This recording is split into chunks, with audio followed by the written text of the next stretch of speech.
Just imagine you're living somewhere in North Carolina and there's this house in your neighborhood where everything about it is just so creepy.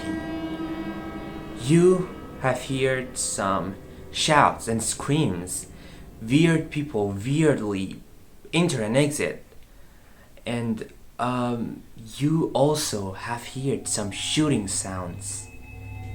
You are dying to know what's going on inside. And in this case, you will know what's going on inside.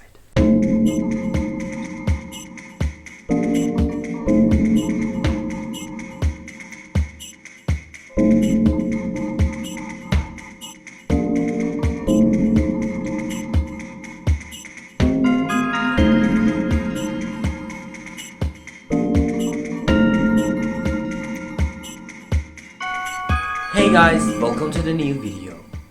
I started this case a little mysterious because it was mysterious for the neighbors of Pazuzu, Algarad, or better say the real name, John Alexander Lawson, born on August 12, 1978 in San Francisco, and in some case they decided to move to North Carolina with his mother. If you want to talk about Algarad's childhood, it wasn't that kind of colorful, joyful, kiddish childhood, because in a young age it turned out he had some mental disorders, schizophrenia and agoraphobia. His mother used to send him for mental treatments, but as soon as she ran out of money, they just stopped his treatments and his mental health became worse and worse.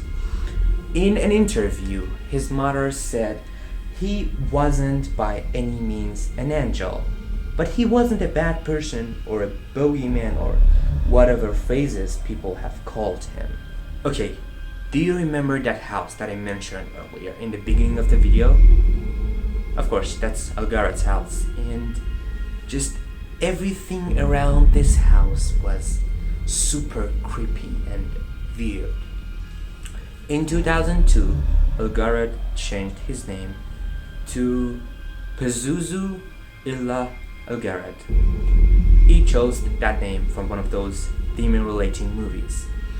And as soon as he changed his name, he started to isolate himself from the outer society, and psychiatrists have said that he used to take a shower just once a year, and he didn't used to brush his teeth. Algarad's friend said that he had his own kind of charisma. He had two girlfriends at that time named Amber Birch and Crystal Matlock, and they lived together, a triple bond. Algarad started to invite people who are socially excluded and just encourage them to engage in his debauchery. Now, let me take you to September 2010, when police found a body, the body of Joseph Emerick Chandler in Yadkin County.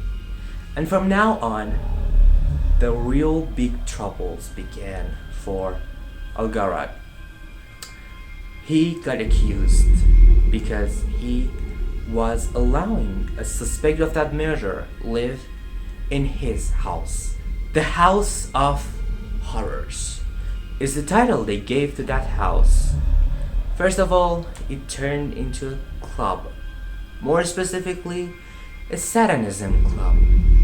Algarad was a Satanist himself, and just it was so crazy.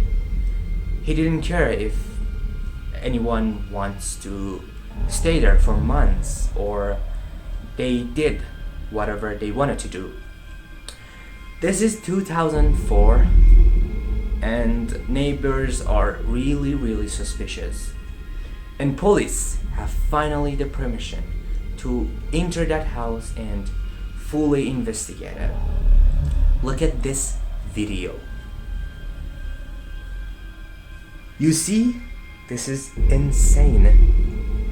Activities at Algarad's home included self-harm, drinking the blood of birds, performing rabbit sacrifices, doing copious drugs, and staging orgies. Obviously, the house was in dire conditions. There was garbage everywhere, animal carcasses lying around, and blood smeared on the walls. It was dark and reeked of decay. Satanic messages and pentagrams were painted all over the property. Okay, we saw the whole house ourselves. But it's October 5th, 2014, when police searched the whole area of Algarad's backyard. And they found the skeletal remains of 2 men buried there in that backyard. They also found out that these remains were from 2009. This is 2014. It means it has been 5 years since those 2 men disappeared, since they killed them and buried them. They were just having their fun. After a while, they found out that these 2 bodies belonged to Joshua Frederick Wetzler and Tommy Dean Welch. The result of those 2 men's death was gunshot in their head. And then Algarad and his fiancée Amber Birch got arrested, accused of killing those 2 men and being the accessory. After a while, Algarad's other fiancée also got arrested. So, a year later, 2015, in prison, Algarad deep-cutted his arm and he bled to death. And this was the end of this tragedy. A very big tragedy. But still, a lot of question remains. Was Algarad guilty or was he not? Did he deserve all of these, or he was just left alone? He couldn't afford his mental treatment. What do you think? Write down in the comments. Give this video a thumbs up and subscribe to my channel. Thank you for your support. Till the next video, stay curious.